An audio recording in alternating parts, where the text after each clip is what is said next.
हरे कृष्ण सकल वैष्णवদের শ্রীচরণ আমার অনন্ত কোটি প্রণাম।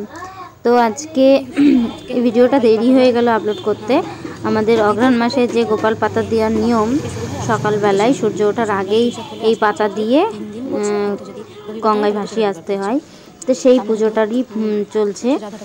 তো এখানে মা সিঁদুরের ফোঁটা দিচ্ছে, এখানে 16টা সিঁদুরের ফোঁটা দিচ্ছে।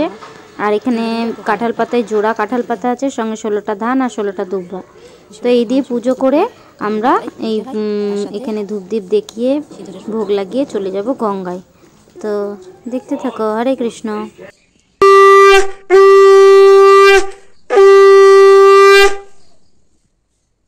তো পুজো হয়ে গেছে, তারই মাঝে আমাদের শ্রী যোগমায়া দেবী এবং আমাদের মহাদেবজি তাকে দর্শন করিয়ে দিলাম।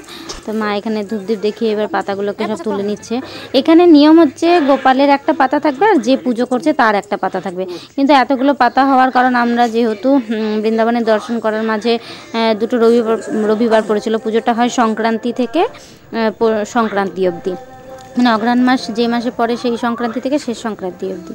তো এখানে সেই জন্য আমাদের এতগুলো পাতা হয়ে গেছে, মানে দুটো পাতা মাঝখানে বন্ধ চলে গিয়েছিল, সেই জন্য আমি গঙ্গায় চলে এসেছি। এখন যার যেটা মনের ইচ্ছে, তো আমাদের মনের ইচ্ছে তো একটাই, শুদ্ধ কৃষ্ণ ভক্তি, প্রেম ভক্তি পাওয়া এবং গুরু বৈষ্ণবের সেবা পাওয়া। এটা বলেই ভগবানের পাতা দেওয়ার নিয়ম। তো আজকে হয়তো পুজো হয়ে গিয়েছে, এবার আমরা এখানে পাতা দিয়ে চলে যাব।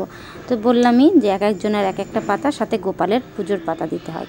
তো যেহেতু অনেক কটা পুজোর পাতা বাকি ছিল, সেই জন্য এই কটা অনেক কটা হয়ে গিয়েছে। তো চলো এবার পাতা দিয়ে আমরা বাড়ি চলে যাব।